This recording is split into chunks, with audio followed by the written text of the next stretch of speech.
성도가 누리는 복, 오늘 복에 대한 성가대 또 찬양도 있었고요. 오늘 복에 대한 이야기를 좀 하고자 합니다. 한국에 그 베이직 교회라는 교회가 있죠. 그 조정민 목사님이 뜻밖의 축복이라는 책을 한 5년 전에 쓰셨는데 그 책의 내용을 보게 되면 이런 내용입니다. 다 모르고 떠나는 복을 이야기하고 있어요. 여러분, 우리가 방향에 대한 이야기인데 앞에 어떤 일이 일어날지를 모르고 우리의 인생의 여정을 떠나죠. 그런데 그 방향을 설정해 주신 분이 누구냐면, 만약 그분이 하나님이라면 그 인생은 복된 인생이에요. 그죠?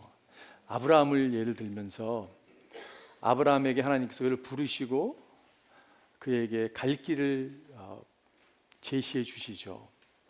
근데 그 길은 아는 길이 아니었어요. 한 번도 가보지 않은 길이었어요. 그러나 그 길이 복된 길인 것을 알게 되죠. 또 그 책에 보게 되면 반복해서 빼앗기는 복을 이야기합니다. 아니 어찌 복이 되겠습니까? 반복해서 빼앗긴다고요? 우리는 쟁차기를 좋아하고 많이 얻어야지 복되다고 이야기하는데 반복해서 빼앗기는 복을 이야기합니다. 이삭이 우물을 파는데요, 또 뺏기고 또 뺏기는 거예요. 그런데 하나님께서 그는 손해가 아니라 하나님께서 예비하신 또 다른 복이 있었다는 것을 깨닫게 되죠. 장애를 안고 사는 복이라는 주제로 말씀을 하십니다. 여러분, 우리는 단점을 복이라고 얘기하지 않죠. 우리는 장점을 복이라고 이야기하지 단점을 복이라고 얘기하지 않습니다. 그런데 만약 그 단점이 하나님을 의지하게 하고 하나님을 따르게 된다면 그 여러분 단점도 복이 되는 거예요. 그죠? 하나님의 꿈을 꾸는 복에 대해서도 이야기합니다. 여러분, 하나님의 꿈과 우리의 꿈의 다른 것이 무엇일까요? 많은 경우 우리의 꿈은요, 우리를 위한 꿈이면서 다른 사람을 때로는 해치기도 합니다. 다른 사람을 짓밟고 올라가야지 우리 꿈이 이루어지는 것을 경험하는 꿈들도 있어요. 근데 하나님의 꿈은 그런 꿈이 아닙니다. 하나님의 꿈은요, 살리는 꿈이에요. 그런 꿈을 꾸게 하는, 성경이 복을 이야기할 때 세상이 이야기하는 복과 차이가 있는 것을 알 수가 있어요. 그죠? 세상은요, 세상의 복, 그럼 우리가 바로 떠오르는 게 물질, 돈, 지식, 어떤 명예, 권력, 그런 것을 얻는 것으로 우리가 생각을 하는데 성경은 그렇게 얘기하지 않습니다. 여러분, 마태복음 5장에 보면 예수님께서 복을 이렇게 말씀하셨어요. 심령이 가난한 자가 복이 있나니, 이렇게 시작을 하죠. 애통하는 자가 복이 있대요. 여러분, 애통하는 자가 복이 있대요. 온유한 자가 복이 있다고 얘기하고 있어요. 세상에서 온유는요, 별로 매력이 없는 모습이거든요. 의를 위하여 핍박을 받는 자가 복이 있다고 이야기합니다. 하평케 하는 자가 복이 있다고 이야기해요. 베드로전서에도 보게 되면 의를 위하여 고난을 받는 자가 복되다고 이야기하고 있어요. 너무 다르잖아요. 그죠? 성경이 이야기하는 복과 세상이 이야기하는 복이 다른 것을 알 수가 있습니다. 오늘 본문은 예수님께서 여러분, 예수님이 중보기도 하셨어요. 그죠? 예수님이 제자들을 위해서, 제자들을 통해서 믿게 될 우리를 위해서 주님이 중보기도 하십니다. 기도하시는 그 부분의 마지막 부분이, 여러분, 제자들을 위해서 간절히 간구하시는데 그 간구를 보게 되면 복을 비는 것을 알 수가 있어요. 그 복을 여러분 오늘 좀 나누고 싶어요. 성경이 이야기하는 예수님이 기도 올리셨던 그 복은 과연 무슨 복이었을까?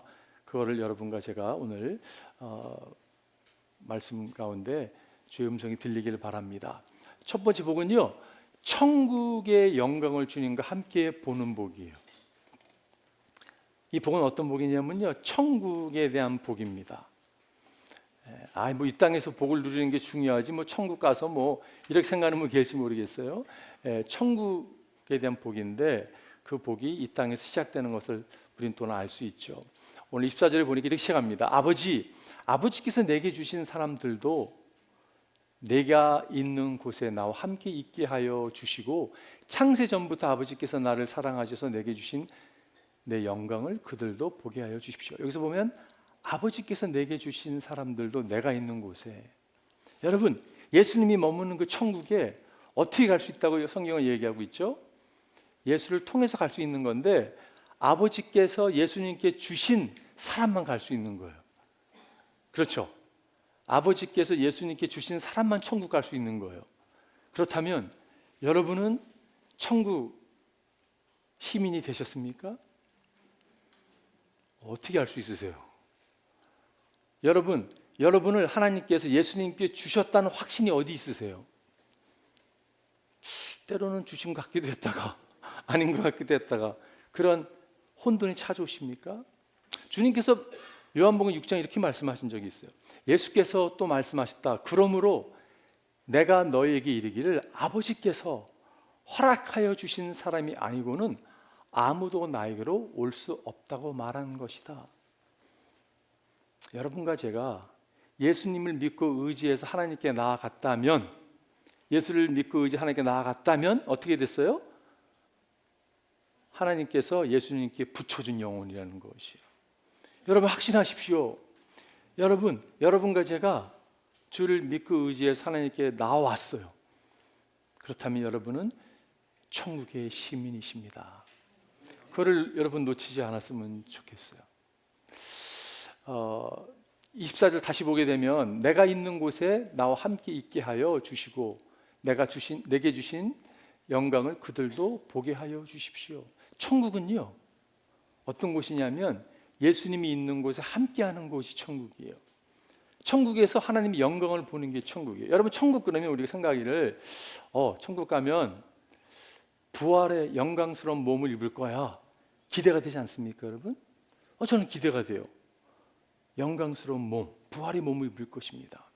천국 가면요 골든 스트릿이 쫙 그 위를 거닐 거예요. 황금의 그 길을 여러분과 제가 거닐 거예요. 기대되지 않으세요? 별로 기대가 없으신 것 같은데. 천국에 가면요 내가 사랑하던 어머니 아버님 그리웠던 그분들을 만나게 될 것이에요. 그뿐만이 아니라 요한도 만나게 될 것이고 베드로도 바울도 위대한 믿음의 선진들을 만나게 될 것이에요. 여러분 기대가 되지 않습니까? 근데 그것이 천국의 하이라이트이 아니라는 것이에요. 천국의 하이라이트는요 가장 좋은 것은요 예수님과 함께 있는 것이에요. 그분의 영광을 보는 것이에요. 여러분 우리가 예수를 믿고 따른다고 하지만 그분을 본 적이 없잖아요. 그죠? 보신 분 가끔 있기도 하는데 환상 가운데 많은 경우 보지 못했습니다. 우리가 그분을 사모하지만 여러분 보지 못했는데 그분을 얼굴과 얼굴을 맞대고 볼 것이에요. 그분의 영광 앞에 우리가 나아가게 될 것입니다. 그것이 우리 삶의 하이라이트이 될 것이에요. 예수님께서 제자를 택하신 목적이 어디 있었습니까 여러분? 마가복음이 이렇게 표현하고 있어요. 예수께서 12를 세우시고 그들을 또한 사도라고 이름하셨다. 이것은 예수께서 그들을 자기와 함께 있게 하시고 또 그들을 내보내서 말씀을 전파하게 하시면, 제자를 12를 세운 목적이 뭐냐면요 함께 하기 위함이었다는 것이. 주님은요 우리를 끊임없이 관계로 초대하십니다. 우리는 자꾸 일로 생각하는 분들이 있어요. 가서 복음 전하는 거 우리의 사명이야. 네 맞습니다. 그러나 그 전에 찾아야 될 것이 뭐냐면 주님과 함께 있는 거예요. 주님이 우리와 함께 하시기를 원하세요. 이 비밀을 깨달았던 사도 바울이 이렇게 고백합니다. 나는 이 둘 사이에 끼어 있습니다. 내가 원하는 것은 세상을 떠나서. 우리 가운데 세상을 떠나는 거 원하는 분 계세요? 많은 경우에 원하지 않죠. 건강 음식을 잘 먹고 챙겨 먹고 운동을 해서라도 장수하는 것에 여러분 우리가 마음 쓸 때 얼마나 많은지. 그런데 사도 바울은 이렇게 합니다. 내가 원하는 것이 있다면 세상을 떠나서 그리스도와 함께 있는 것입니다. 그것이 훨씬 더 나으나. 그가 육체 가운데 머물면서 이 땅에 있었던 이유는요 명확했어요. 복음을 전한 교회들이 복음으로 양육받고 성장하는 것을 주님께 주신 사명인 것을 알았기 때문에 그 일을 감당한 거지, 그가 원했던 것은요 세상을 떠나 주님과 함께하는 것이었어요. D.L. 무디 선생님께서 이런 얘기를 한 적이 있습니다. 내가 천국에 가면 1000년 동안 주님의 발 앞에 앉아서 주님과 교제하다가 이렇게 질문하겠다는 거예요. 바울은 어디 있어요? 가자마자 바울이 어디냐고 찾는 게 아니라 내가 1000년 동안 주님과 교제하다가, 제가 그런 생각을 해보았어요. 수십억이 하늘나라에 가게 될 것인데 어떻게 예수님은 우리를 다 만나서 교제해 주실까? 여러분 답 있는 분 있으면 저한테 한번 나중에 얘기해 주세요. 답이 잘 안 오더라고요. 잘은 모르겠어요. 그러나 능력의 하나님은 그 일을 행해 주실 거라고 저는 믿어요. 그런데 어떻게 될지 모르지만 아는 게 있다면 우리의 최고의 하이라이트는 주님을 얼굴과 얼굴을 맞대고 보고 그분과 함께하며 그분의 영광 가운데 나아가게 될 거라는 사실이에요. 이것이 얼마나 영광스러운 복인지 모르겠습니다. 성도가 누리는 복이 여기 있는 것을 알게 돼요. 오늘 입사를 다시 보게 되면 창세 전부터 아버지께서 나를 사랑하셔서, 여러분 천국은요 신비스러운 곳이 될 것입니다. 왜냐하면 창세 전부터 아버지께서 예수님을 사랑하셨던 삼위일체 하나님의 그 관계의 신비스러움, 그 관계의 신비스러움은요 사랑으로 처벌 덮임받은 관계입니다. 그 사랑을 여러분과 제가 보게 될 것이요, 그리고 믿는 성도들에게 그 사랑이 완성될 것입니다. 너무 소름 끼치는 일이라고 생각이 들어요.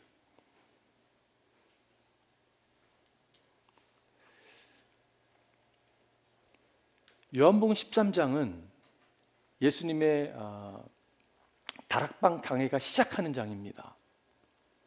그리고 13, 14, 15, 16, 17장에 이제 오늘 우리가 읽은 본문 말씀이 다락방 강해에 끝나는 오늘 본문이었어요. 시작이 이렇게 시작합니다.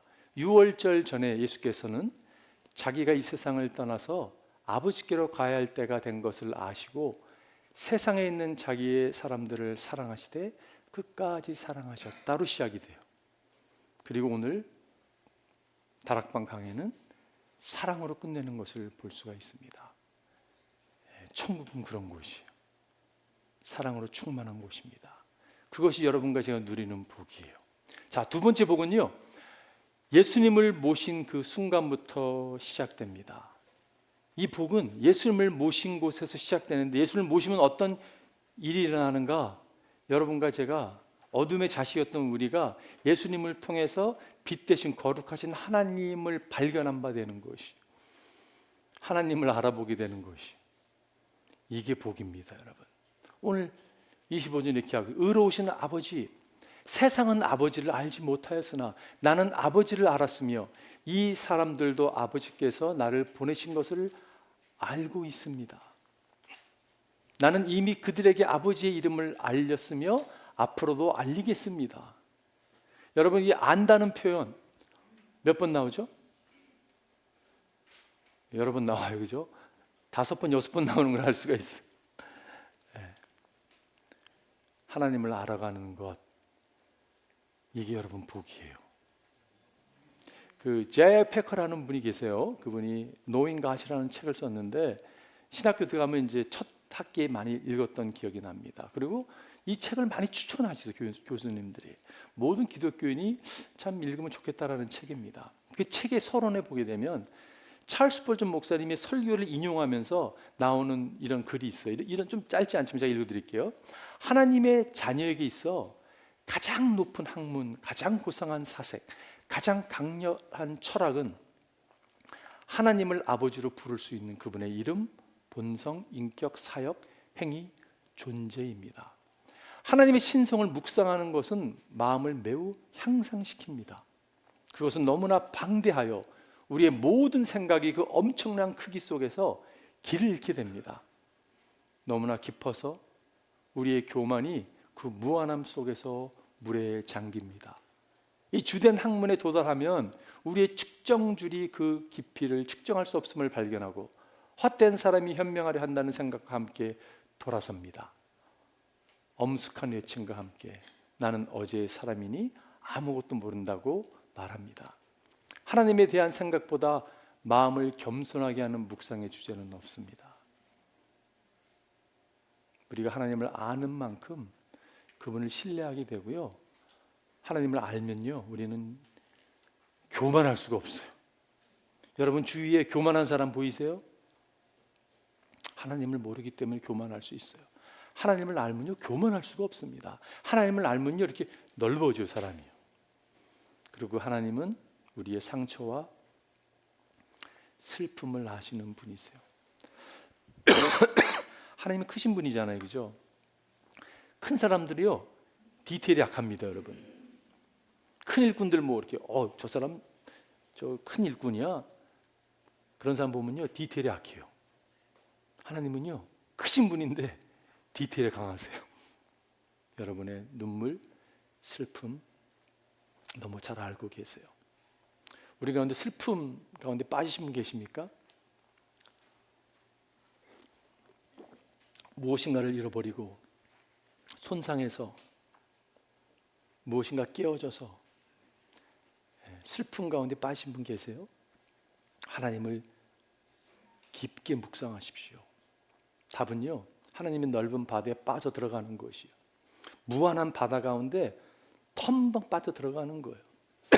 그럴 때 숙면하고요 아주 푹 자고 일어나 침대에서 깨서 아주 그냥 회복되는 그런 모습을 발견하게 될 것이요. 인생이 얼마나 쉽지 않은지 모르겠습니다. 염려와 근심이 얼마나 우리 가운데 엄습하고 찾아오는지 모르겠어요. 근데 그때마다 답이 하나님이 있는 것을 알게 돼요. 그분께 나아가십시오. 그분을 묵상하십시오. 제가 여러분에게 이렇게 말씀드릴 수 있는 이유는 제가 경험했기 때문에 그래요. 염려, 근심, 슬픔에 쌓여 있을 때 다른 걸 다 내려놓고 하나님 말씀 앞에 나가서 그분을 묵상할 때 하나님께서 마음의 평안으로 허락해 주세요. 말씀이 능력이 있는 게 뭐냐면요, 말씀을 보잖아요. 그 말씀에 복음이 드러나잖아요, 그죠?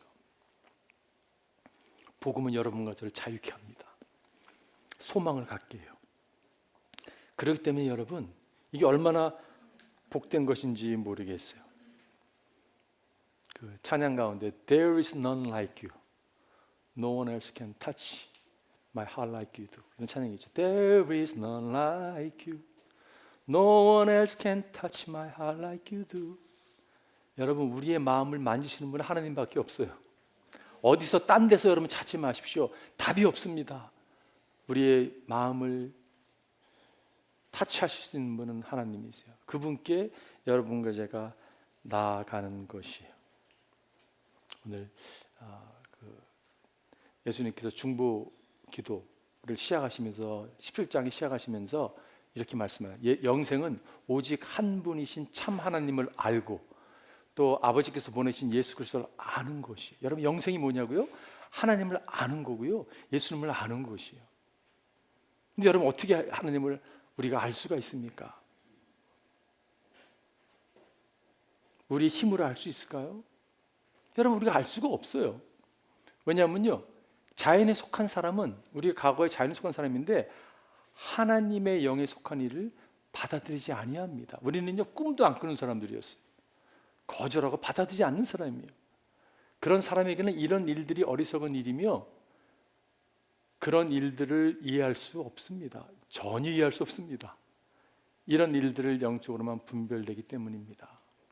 여러분 철학을 공부한다고 하나님이 깨달아지지 않습니다. 신학을 공부하면 어떨까요? 신학자들 가운데 하나님을 모르는 사람이 많습니다. 오직 성령으로 거듭나지 아니하면 깨달음이 찾아오지 않는 것이요, 하나님이 계시해 주지 아니하시면 리빌하지 아니하시면 찾아올 수 없는 거예요. 그래서 누가복음 예수님이 이렇게 말씀, 아버지께서는 모든 것을 내게 맡기셔 주셨습니다. 아버지 밖에는 아들이 누구인지 아는 사람이 없는 거예요. 또 아들 밖에는, 그리고 아버지를 계시하여 주려고 아들이 택한 사람 밖에는 아버지가 누구인지 아는 사람이 없어요. 하나님께서 계시해 주지 아니하시면 알 수 없는 거예요.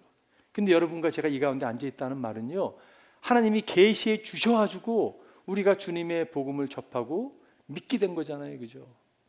이게 얼마나 감사한 일입니까?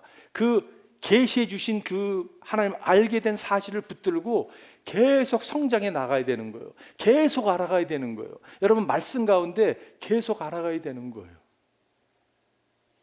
여러분 정말 하나님이 함께 하시면서 그 영광을 계속 보기 원하세요?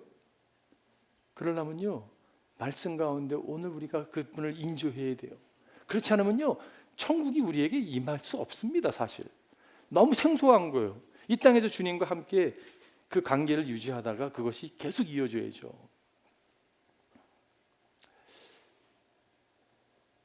사도 바울이 이걸 깨달았어요. 그래서 이렇게 얘기합니다. 내가 바라는 것은 그리스도를 알고 그분의 부활의 능력을 깨닫고 그분의 고난에 동참하여 그분의 죽으심을 본받는 것입니다. 알고 깨닫는 것. 이 고백을 한 사도 바울은 이 고백을 언제 했냐면 예수를 믿은 지 25년이 지난 다음에 한 고백이에요. 무슨 말이에요? 계속 알아가고 또 알아가고 알아가는 것이에요. 여호와를 알자. 힘써 여호와를 알자. 여러분과 제가 여호와를 힘써 알아가기를 바라요. 여러분, 그게 왜냐하면요, 그게 우리의 복이기 때문에 그렇습니다. 마지막 세 번째 복은요, 하나님의 무한한 사랑과 그리스도의 임재를 누리며 살아가는 것이, 하나님의 무한한 사랑, 그리스도의 임재를 누리면서 살아가는 것이 복이라는 것이요. 오늘 26절에 보니까 나는 이미 그들에게 아버지의 이름을 알렸으며 앞으로도 알리겠습니다. 그것은 아버지께서 나를 사랑하신 그 사랑이 그들 안에 있게 하고 나도 그들 안에 있게 하고, 아버지께서 나를 사랑하신 그 사랑이 그들 안에 있게 하고. 지난주에 제가 23절에 그 말씀을 나눴어요. 하나님께서 예수님을 사랑하시는 것 같이 똑같이 우리를 사랑하신다는 말씀을 나눴어요. 여러분 믿으시죠? 하나님께서 예수님을 사랑하는 그 동일한 사랑으로 우리를 사랑하신다고 말씀하고 있어요. 이 사랑을 깨닫게 되면 인생이 송두시 변화를 경험하는 것이, 많은 사람들이 이거를 깨닫지 못하기 때문에요, 여러분 자신을 치면서 살아갑니다. Such a loser라고 이야기하면서 살아가고 있어요. 하나님의 사랑을 경험한 사람은 그렇게 얘기 안 합니다, 여러분. 여러분 김창옥 씨라는 분 아시죠? 그 강의하시는 분, 그분이 어느 한 영상에서 봤는데요. 그 한 부모님이 이렇게 자기 딸에 대해서 뭐 이렇게 재수한 딸에 대해서 이야기를 하는데 자기 이야기를 그 답변으로 이야기해 주더라고요. 자기가 대학교 때 대학을 떨어졌대요. 그런데 어머님이, 자기가 사랑하는 어머님이 자기 아들이 김창욱 씨가 있는 거를 모르고 이웃에게 아들 어떻게 됐어요? 했더니 우리 아들이 그 멍청이가 그렇게 얘기했다는 거예요. 근데 멍청이도 아니고 그 앞에다가 단어 하나를 더 붙였대요. 그 똥멍충이가 그래서 떨어졌다. 여러분 그 말을 듣는 순간 김창욱 씨가요 자살을 꿈꿨대요. 자살하고 싶었대요. 여러분 그렇지 않겠어요? 그 믿었던 어머니까지 뭐 나중에 이제 커서 이제 뭐 스토리를 뭐 이해했겠죠. 여러분 우리의 삶을 송두시 변화시킬 수 있는 것은요, 하나님이 여러분을 사랑하시는데 아들을 죽기까지 사랑하셨다는 그 사실이에요. 그거를 깨닫게 되면요, 삶은 변하지 않음 이상합니다. 그게 복음이잖아요, 그죠? 그걸 깨닫는 사람이 변하지 않는 것은 이상한 것이. 하나님께서 여러분과 저를 사랑하십니다. 그런데 그 사랑이 그 맥스 루케라는 분이 쓴 책에, 제가 좀 긴데 너무 아름답게 표현돼서 제가 여러분 읽어드리고 싶어요. 그 사랑을 여러분과 제가 superficially 표면적으로 이렇게 누리는 게 아니라 깊이 누리길 바라요. 그리스도는 단 한 번도 자신의 초자연적인 능력을 일신의 안위를 위해 사용하지 않으셨다. 예수님은 눈썹 한 번 치켜 올리면서 가시 면류관을 엮는 군병의 손을 마비시킬 수 있으셨지만 그러지 않으셨다. 놀랍다. 하지만 이것이 그분이 오셔서 행하신 사건 중에 가장 놀라운 부분일까? 별들로 구슬치기를 하시던 분이 자신의 무한성을 포기하신 것도 놀랍지만 그보다 더 놀라운 사실이 있다. 성육신의 가장 멋있는 부분을 알고 싶은가? 예수님과 가장 가깝다는 친구들이 그분을 배반하고 달아날 때도 그분이 끝까지 침착함을 잃지 않으셨다는 사실? 아니다. 아담 이후에 모든 남녀 죄인들의 온갖 죄를 대신 뒤집어 쓰시면서도 주님은 자기 변호를 거부하셨다. 그러나 그것도 가장 놀랄 만한 사실은 아니다. 천국의 법정이 무수한 유죄 판결이 울려 퍼지고 빛의 창조자가 죄인들의 가득한 밤의 냉기 속에 버려졌을 때도 여전히 침묵을 지키셨다. 그러나 이것 역시 아니다. 예수님은 어두운 무덤에서 사흘을 보내신 후 환한 웃음으로 부활의 아침 햇살 쪽으로 당당히 걸어 나오시며 초라 누스포에게 그것이 제일 센 주먹이더냐? 라고 물으셨다. 그러나 심지어 그 부분도 아니다. 이러한 것들도 멋있다. 말할 수 없이 멋있다. 너무 멋있어요, 그죠? 그러나 천국의 면류관을 버리고 가시 면류관을 쓰신 그분의 가장 멋있는 부분이 무엇인지 알고 싶은가? 그것은 바로 당신을 위해 그렇게 하셨다는 사실이다. 바로 당신을 위해. 이 깨달음이 여러분 찾아와야 되는 거예요. 수많은 복음의 메시지를 접했지만, 성경의 말씀을 접했지만, 그것은 나랑은 상관없는 거야 라고 여겼던 그 모습이 우리의 모습이라면 아직도 은혜를 경험한 사람이 아니라는 것이에요. 사도 바울의 여러분 기도를 들어보십시오. 믿음으로 말미암아 그리스도를 여러분의 마음속에 머물러 계시게 하여 주시기를 빕니다.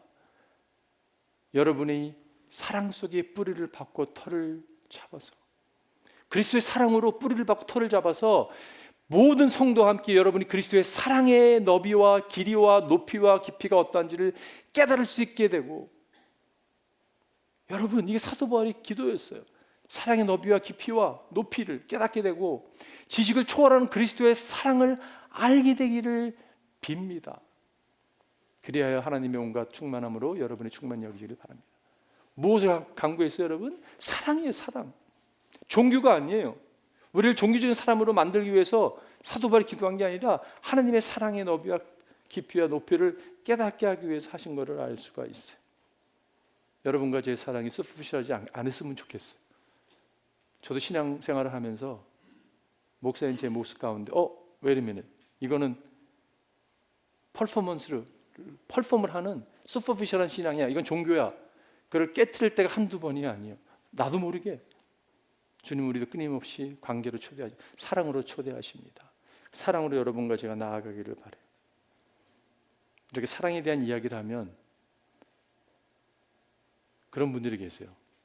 주님이 나를 사랑하는 건 알겠는데 왜 제 인생이 이렇게 꼬입니까, 주님? 하나님이 저 사람은 참 사랑하는 것 같아요. 잘 풀리잖아요. 근데 제 인생은 왜 이렇게 꼬입니까? 그러면서 사랑에 대한 의심이 찾아올 때가 있어요. 그 말은요, 하나님의 사랑에 대한 오해를 갖고 있는 것이요. 여러분, 하나님이 예수님을 사랑하셨어요. 근데 예수님은 수치스러운 죄를 짊어지시고 모욕을 당하셨습니다. 하나님이 예수님을 사랑하셨어요. 근데 그분은요, 십자가의 죽음을 지게 하셨습니다.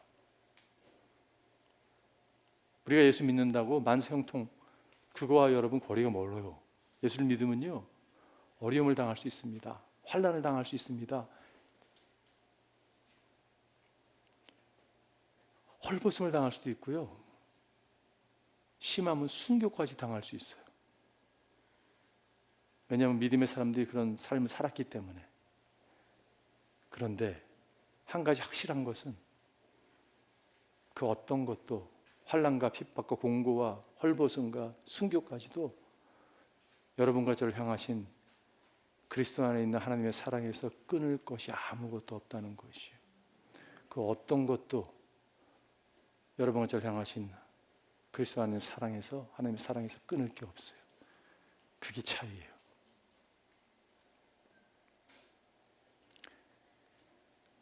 어려운 시기를 지날 때 주님의 사랑이 더 묵상하고 깊어져야 될 이유는 뭐냐면 주님의 임재를 우리가 경험하게 돼요. 여러분, 어려울 때 주를 더 우리가 바라고 찾지 않습니까? 여러분, 그렇지 않으세요? 어려움이 찾아오니까요, 더 주를 찾아. 근데 우리가 어려움이 찾아오면 주를 찾는 게 아니라 어려움이 찾아올 때 주님이 우리를 찾으세요. 우리가 주를 찾는 거 아닙니다, 여러분. 제자들이 풍랑을 만났어요. 예수님께서 물 위를 걸어오세요. 주님이 찾아오시잖아요, 그죠? 주님의 첫 마디가 무슨 말이었습니까? 내니 두려워 말라. 주님 말씀하세요. 두려워하지 말라. 내가 너와 함께함이라.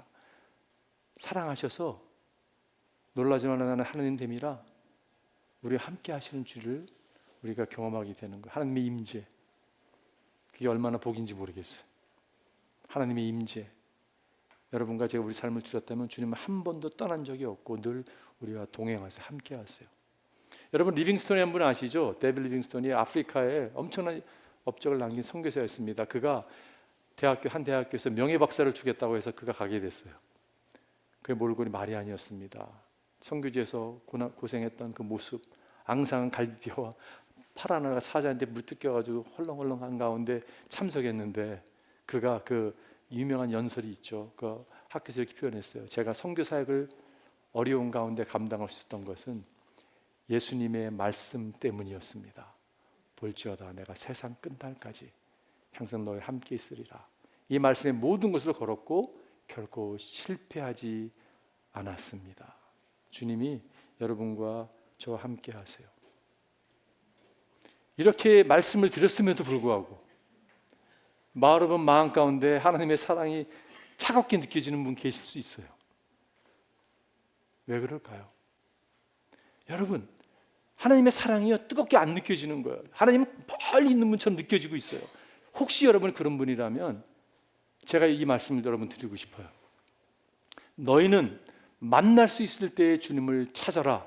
너희는 가까이 계실 때에 주님을 불러라. 악한 자는 그 길을 버리고 불의한 자는 그 생각을 버리고 주님께 돌아오너라. 주님께서 그에게 긍휼을 베푸실 것이다. 우리의 하나님께로 돌아오너라. 주님께서 너그럽게 용서해 주실 것이다. 여러분, 혹시 우리가 차갑게 느껴지게 있다면 주님께 돌아와야 돼요. 어쩌면 우리 가운데 철저한 회개가 필요한 분이 계실지 모르겠어요. 하나님 앞에 그분이 멀리 느껴진 이유는요, 내가 제 안에 거하는 거예요. 관계는 있지만 교제가 차단된 거예요. 하나님의 여러분, 우리가 자녀가 되는 건요 간단합니다. 주를 의지하고 믿으면 자녀가 돼요. 그런데 제 가운데 계속 의도적으로 거하게 되면 주님의 사랑이 느껴지지 않습니다. 멀어질 수밖에 없어요. 오늘 그런 우리의 모습이 우리의 모습이라면 주님께 돌아가야 되는 거예요. 근데 그 돌아가면 어떻게 한다고요? 주님이 긍휼을 베풀어 주시고 용서하시는 분이세요.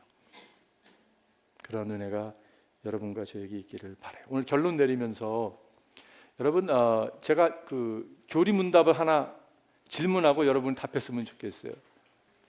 하이델베르크라고 저희 사실 CRC 교단은요, 과거에는 요즘은 안 그런 교회가 많은데 주일 저녁에 이 교리문답 공부를 했습니다. 특별히 하이델베르크 그 교리문답을 했는데 그 문제의 첫 번째 문제를 제가 답할 때는 여러분께 묻겠습니다. 여러분이 함께 이제 답을 읽는 거예요. 제가 물어볼게요. 살아서나 죽어서나 당신의 유일한 위로는 무엇입니까? 시작. 살아서나 죽어서나 나는 나의 것이 아니요 몸도 영혼도 나의 신실한 구주 예수 그리스도의 것입니다. 그리스도께서는 그의 보혈로 나의 모든 죄값을 완전히 치르고 나를 마귀의 모든 권세에서 해방하셨습니다. 또한 하늘에 계신 나의 아버지의 뜻이 아니면 머리털 하나도 땅에 떨어지지 않도록 나를 보호하시며 참으로 모든 것이 합력하여 나의 구원을 이루도록 하십니다. 그러함으로 그분은 그의 성신으로 나에게 영생을 확신시켜 주시고 이제부터는 마음을 다하여 즐거이 그리고 신속히 그를 살도록 하십니다. 이것이 복이에요, 여러분. 한번 기도하겠습니다.